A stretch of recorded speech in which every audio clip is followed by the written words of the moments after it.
Praise the Lord. Let us start our evening worship by singing the doxology.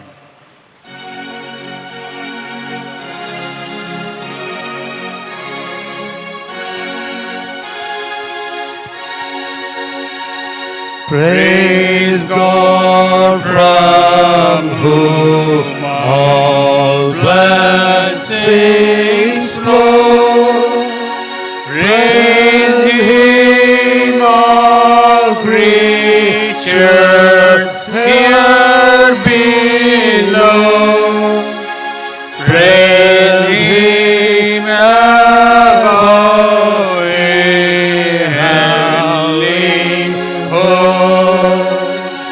Praise Father, Son, and Holy Ghost. Amen.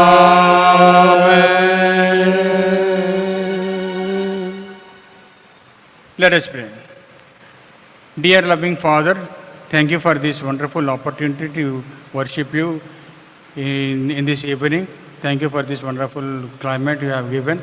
Thank you for whatever you have given to us. Thank you for each and every thing you have given us. Bless each and every one of this congregation. Bless all the sects of this congregation. Bless the elders of this congregation. Bless the office bearers of this congregation. Bless all the pastors, our beloved pastor, Reverend Dr. Ranjit Kumar Garu and Reverend G. Moses Kumar Garu. Bless their families and each and every one of their families, and bless their work abundantly. Bless the elders of this church. Bless the ladies' congregation of this and their families and their work. Bless the youth fellowship of this congregation. Bless each and every one of the youth in this church. Bless the students and give good knowledge, good remembrance, and abundantly bless them in their future.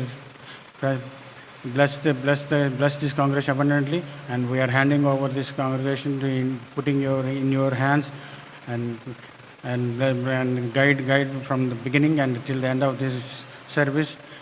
We pray in the name of our Lord and Jesus Christ. Amen. Our Father, who art in heaven, hallowed be thy name.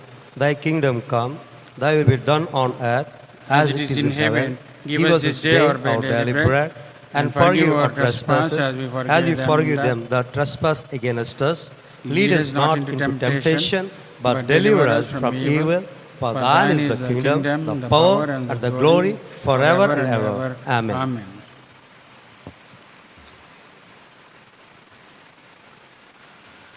We will praise God by singing hymn number 38 from the Songs of Zion.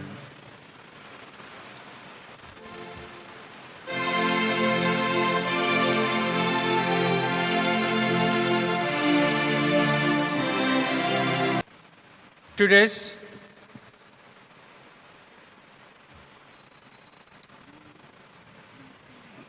worshiping program is from Hebrews chapter 12, 1 to 12. Scripture is from Hebrews chapter 12, 1 to 12. Wherefore, seeing we also are compassed about with so great a cloud of witness, let us lay aside every weight and the sin which doth so easily beset us, and let us run with patience the race that is set before us.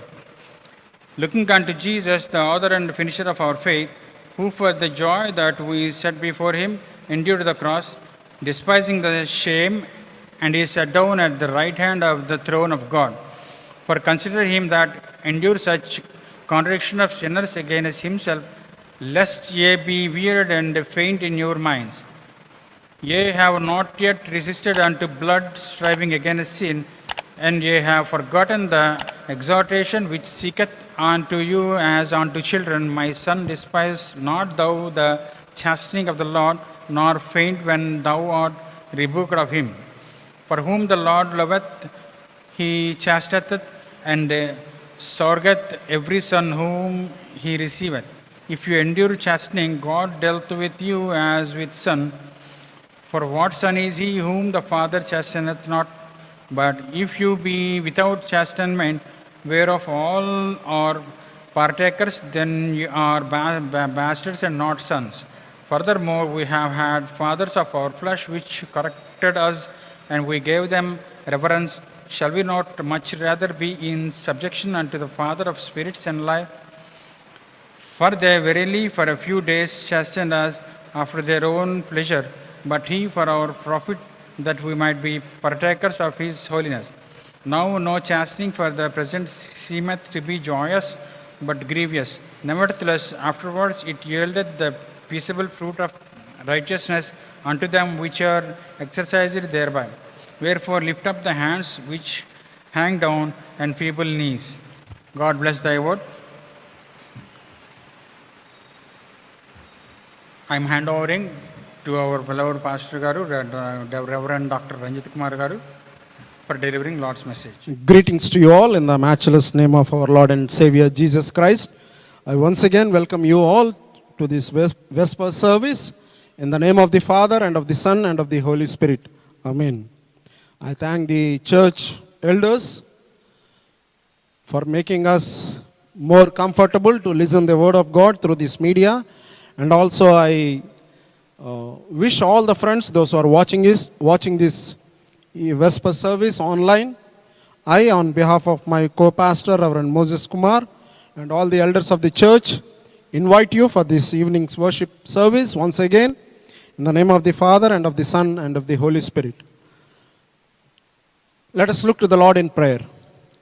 God, our Creator and our Sustainer, our Redeemer, we have come to your presence this evening as the called out community, as the people bearing your name. Lord, thank you for making us to be in this world as your children. You have called us, you have chosen us, and you have said that be as the imitators of me. As the called out community, as your believers, we carry on your mission that was entrusted to us in this world. As we continue to meditate upon your word, Lord, speak to us, speak through us. As we are in your holy sanctuary, Lord, make us to be the people of the society. Make us to be the people of your kingdom, so that we carry out the kingdom values that you have taught us in this society. Particularly, we are praying for the situations in and around us. We are praying for the people, those who are in dire need of your concern. Lord, help us to be a channel of blessing to those people. As we continue to meditate upon your word, Lord, make us to understand your word more clearly, more apt according to the need of the hour. Let the words of my mouth and the meditations of all our hearts be acceptable to you, our rock and our Redeemer. Amen. The scripture portion for this evening's meditation has been taken from the letter of Hebrews, chapter 12, verses 1 to 12. The letter of Hebrews, chapter 12, verses 1 to 12. The epistle of Hebrews was written to the second generation Christians. Most probably, the earlier date of the epistle might be 70 CE or the 70 AD. But some of the New Testament scholars give the early date around the late 60s. There are different pearls that are used in this epistle, like neglect, unbelief, immaturity, rejection, carelessness, the direct rejection of Christ, exhortation, and invitation. So these are the different pearls that are used in this epistle. Most probably and frequently, we listen these things like immaturity and rejection, and also exhortation and invitation. In this aspect, or with this background, the phrase "let us" is used very frequently in this epistle. The phrase "let us" is used very frequently in this epistle. This phrase "let us" is used nearly 15 times in this epistle. This phrase, let us, is used nearly 15 times in this epistle. As we meditate the word of God this evening, I would like to draw your attention to one such kind of letters. To one such kind of letters, which is recorded in the text that we have read this evening. Hebrews chapter 12, verses 1 to 12. Hebrews chapter 12, verses 1 to 12. I would like to title this evening's reflection as On Your Mark. On Your Mark. The phrase on your mark is very much used when the track and field events are held during the athletics. During the athletics. When the referee announces the word, the person who conducts the event announces the word on your mark. All the participants will be on their foot to get ready and to participate in the events. It alerts not only the participants but all the spectators, those who are there in the stadium. It alerts not only all the participants but all the spectators, those who are watching the event in this stadium. So let us reflect on this phrase, beautiful phrase, on your mark, and how this phrase, on your mark, will be useful to us in our faith journey. How this phrase, on your mark, will be useful to us in our faith journey. This chapter, chapter 12, verse 1, begins with the word therefore. Therefore, verse 1 of chapter 12 of the Hebrews chapter. The word therefore links chapter 11 and chapter 12. It is used like a conjunction here. In chapter 11, the author explains the faith of our forefathers. The faith of our in this chapter begins with the word therefore. Because the author of the epistle links chapter 11 with chapter 12. That is the reason why the first verse of the chapter 12 starts with a word therefore. It is used, the word therefore is used like a conjunction here. So in chapter 11, the author explains the faith of the forefathers. The faith of Abel, Enoch, Noah, Abraham, Moses, so on and so forth. About these people of faith can be found. So here the author relates with these people, the heroes or the forerunners of the faith, with chapter 12. So that is the reason why the author uses the word therefore. As it is written in chapter 12, verse 1. Here we go. Therefore, since we are surrounded by so great a cloud of witness, since we are surrounded by so great a cloud of witness, Shekinah, the cloud, is resembled here.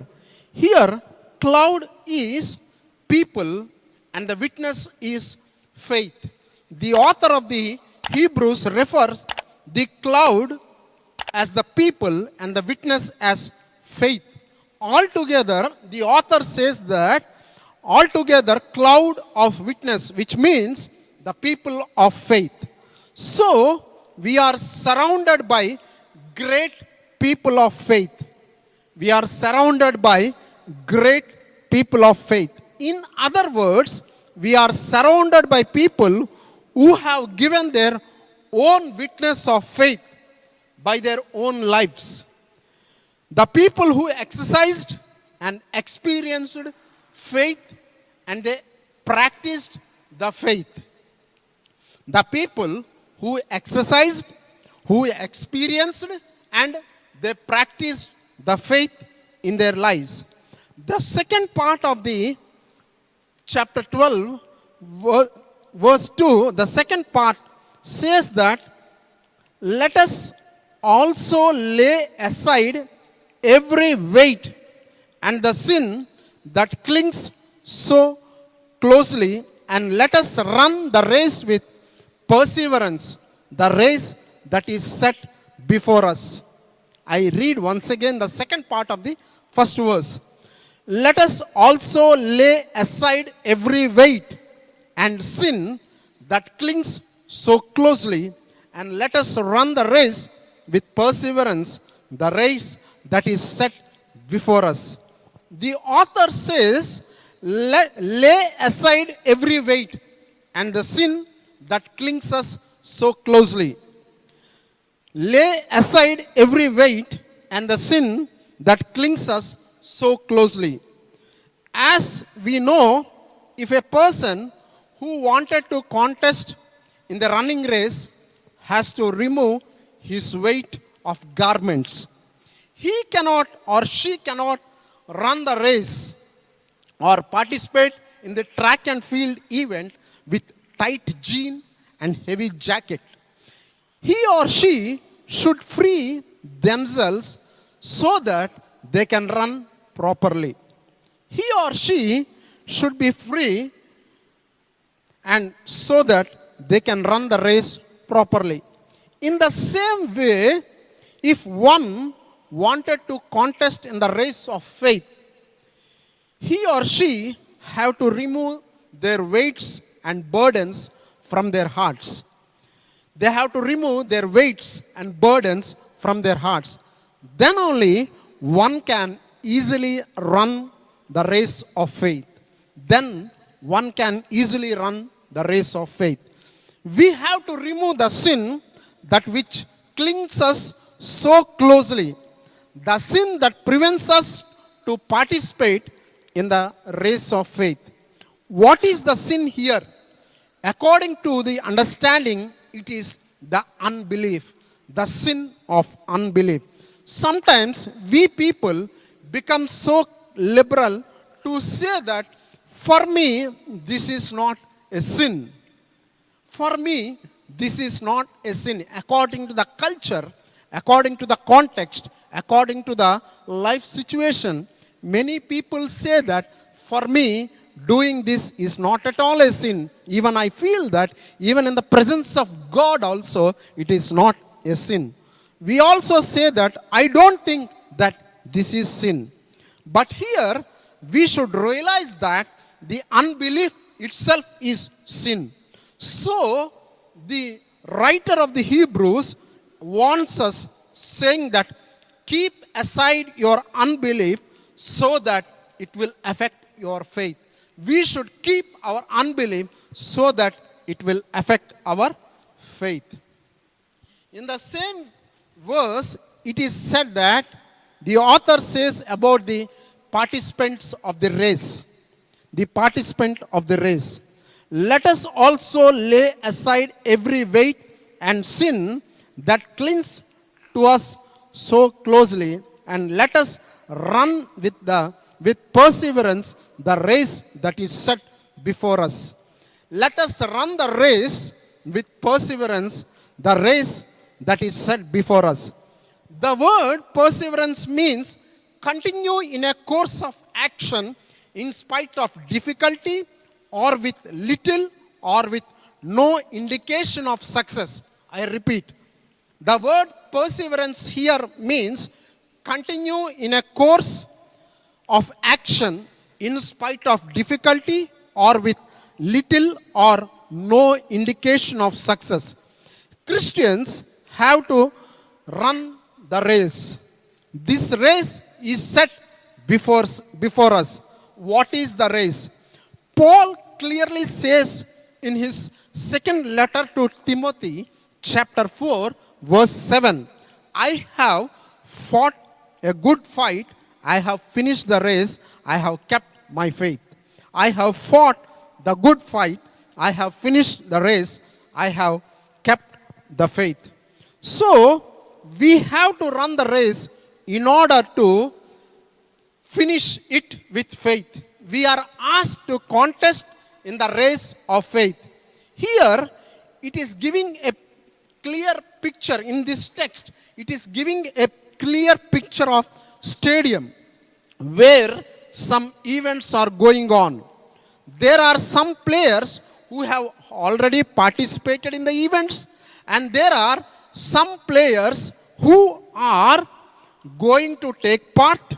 There are some spectators who are encouraging and who are discouraging. There are two kinds of spectators in the stadium. One is a group who are encouraging. The other group is that they are discouraging. There are two kinds of participants or two kinds of people. One are who have already participated and who are participating, or the other group is who are yet to participate.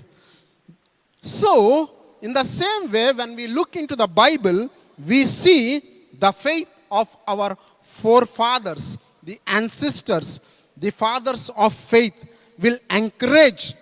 When we look into this world, some may discourage. Our faith may be shaken. Here, the emphasis is on running. Then, how to run? Then, how to run?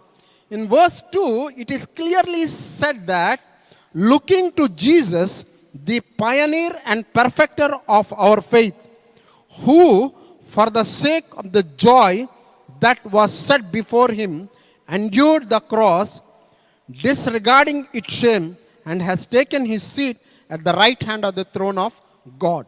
So the second verse says that looking to Jesus, the pioneer of our faith. Here, we have to run the race looking Jesus. Why should we look to Jesus? Because he is the pioneer of our faith. In other versions, it is said that Jesus is the author and the finisher of our faith. Jesus is the author and the finisher of the faith. The Greek word for pioneer, which means in the Greek version, it is written is that he is the originator, which also means that he is the founder or the forerunner of our faith. The Greek word that is found here is he is the originator and also he is the founder and forerunner of our faith. By this, we can understand that Jesus is the originator of our faith. Without him, there is no Christianity. So, let us fix our eyes on Jesus, on whom our faith depends from the beginning to the end. From the beginning to the end. The second part of the verse 2 says that Jesus endured the cross, disregarding its shame, and has taken his seat at the right hand of the throne of God. In the Greco-Roman world, the cross was considered as a shameful one because it was unworthy, where the criminals were hanged on it. Jesus regarded its shame and bared it. That is what Jesus has done for us. So the cross is considered as disregard. Cross is considered as a shameful one. Cross is considered as a thing where the culprits were hanged. But Jesus took on the cross for our sake. What does this small few verses speaks to us this evening? How we are. Let me put 4 questions before you from these 2 verses. From these 2 verses. What does this talks to us? The 4 questions. How are we? How are we? The answer is we are surrounded by so great people of faith.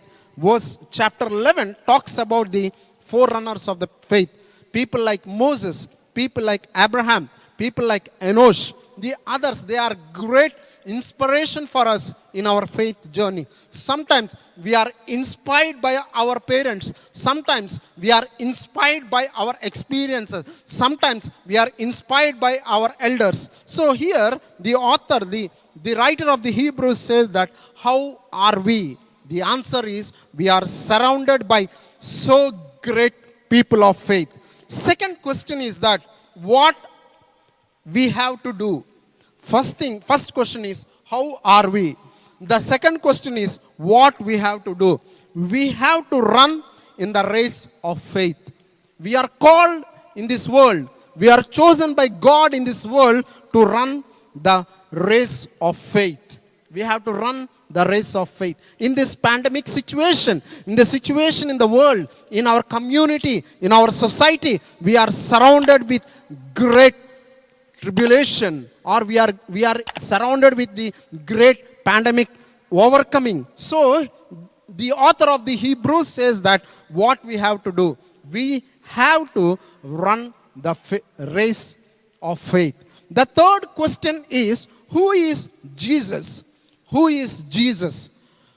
Jesus, for some people, he is a man in the history. For us, he is the pioneer of our faith. He is the aroma. He is the crux of our life. He is the crux of our faith. So the answer is the pioneer of our faith. The fourth question is what Jesus has done for us. What Jesus has done for us. He has endured the cross. He has taken the shameful thing for us. He has died on the cross for the sake of the humanity. He has died on the cross for you and for my sake. So he has taken the shameless thing upon him. So he has gone through that kind of turmoil. He has gone through that kind of situation. So here, the four questions that have to be answered. The first question is, how are we? We are surrounded by so great people of faith. The second question is what we have to done. What we have to do. We have to run the race of faith. The third question is who is Jesus? Jesus is the pioneer. Jesus is the starter. Jesus is the person who has initiated for our faith, for the faith in our life. The fourth thing is what Jesus has done. Jesus has taken the cross for us. The cross which you and I have to bear. In the light of this passage, I would like to draw your attention to three main imperatives. The three main imperatives for saying on our mark or on your mark in this world to continue our faith journey in this pandemic situation. That is what Paul writes to Timothy. I have finished my race, but I have kept my faith. Friends, during this pandemic situation, we should not leave our faith, but we have to keep our faith and we have to run in the race. We can't say that, Lord, take away this situation from us. But Jesus is saying, run the race, keeping our faith. So the first imperative is lay aside. Lay aside. That is what the passage talks to us. Lay aside the things that affect our faith. Lay aside the burdens and confusions. Lay aside the unnecessary things that really hinder us to reach God. So what we have to lay? We have to lay aside the things that affect our faith. Is God is there with us, with me during this situation? Is God is there with me during this time of trouble? Is God is there when I am facing the burdens? Is God is there in this confusion? Is God is there? He is stopping us. Then what says that lay aside? We have to lay aside all the things that hinder us in our faith journey. The second imperative that comes to us this evening is that look to Jesus. By laying aside, we should not live like that. We should look to Jesus. Who is Jesus? Jesus is the pioneer of our faith. Many of the times we look for this scholarly view. We look for the people who wanted to express and we wish to hear, although it is not useful to us. But we are not bothered what Jesus has already said. Or we don't mind what Jesus has said us. Of course, it is always good to analyze our faith, but we should not totally depend upon what others says. We do not have any standpoint, but here he says that laying aside all the things that hinder our faith, we have to look to Jesus. Jesus is the pioneer of our faith. Jesus is the person who takes us during this time of trouble. Jesus is the person who has taken the cross for you, for and me. The third imperative that can be drawn out from this passage is learn faith or practice faith. Lay aside, look to Jesus, learn faith or practice faith. By looking to Jesus, we learn faith. By looking to Jesus, we learn the faith. But the question arises is that how to learn faith? We can exercise, but how can we learn faith? I would like to say that faith can be taught, at the same time it can be learned. That is what Paul says in Romans chapter 10 verse 17. Paul says that in Romans chapter 10 verse 17. The churches are here. The prayers or the teachings from the churches motivates us to practice faith, to learn things from our faith journey. Dear friends, we are living in a society where we are surrounded by people of different kinds of faith. We are living in a society where people say that my faith is supreme one. And then at this situation, how is our faith? Our faith should be encouraging to others. Our faith should be convincing others, not confusing others. Our faith should be convincing others, not confusing others. Let us think of it. Let us learn the faith. And also, Jesus says that lay aside that all hinders us. We are living in a situation and Jesus is calling us. And once again, I will read these two verses from the epistle of Hebrews, chapter 12, verses 1 and 2. Therefore, since we are surrounded by so great a cloud of witness, let us also lay aside the weight and the sin that clings us so closely. Leave the sin. Look to Jesus. Look to Jesus. Let us also run with perseverance the race that is set before us. Looking to Jesus, the pioneer and the perfecter of our faith, who for the sake of the joy was set before him, endured the cross, disregarding its shame, and has taken his seat at the right hand of the throne of God. Dear friends, as we are listening to this on our mark, God has set us to run, to fight this situation by looking into Jesus. So once again, I will remind all the three imperatives that have been set before us. Lay aside, look to Jesus, the pioneer of our faith. We have to learn faith. We have to practice faith. We have to put into action. So friends, may the Lord be with us during this pandemic situation to overcome all the troubles that we are facing. Let us look to the society, to the people, those who are in need, to the people, those who are looking to God. May the Lord add his blessings to the listening and understanding of his holy word. Amen. Let us pray. God, our creator, our sustainer, and our redeemer, we have come to your awesome presence this evening as we have learned from the scripture on our mark. Lord, help us to be on our mark. Let us be ready as the people to fight, to face this situation, so that we finish our race by keeping our faith. Lord, help us to practice. Help us to be a people, those who are caring for the people in the society. Lord, we thank you for the word that has come to us this evening. Help us to be the people, those who look to you by seeing the faith of our forefathers. Help us to practice faith. Help us to promote faith. Help us to make people, to bring people into our faith. We give you all glory and honor. We ask this prayer in the matchless name of our Lord and Savior Jesus Christ. Amen. May the grace of our Lord Jesus Christ, the love of the Father, and the comforting guidance of the Holy Spirit rest and abide with you now and forevermore. Amen. Show us of blessing, show us of blessing we need. Mercy drops round us are falling, but for the showers we plead. Amen.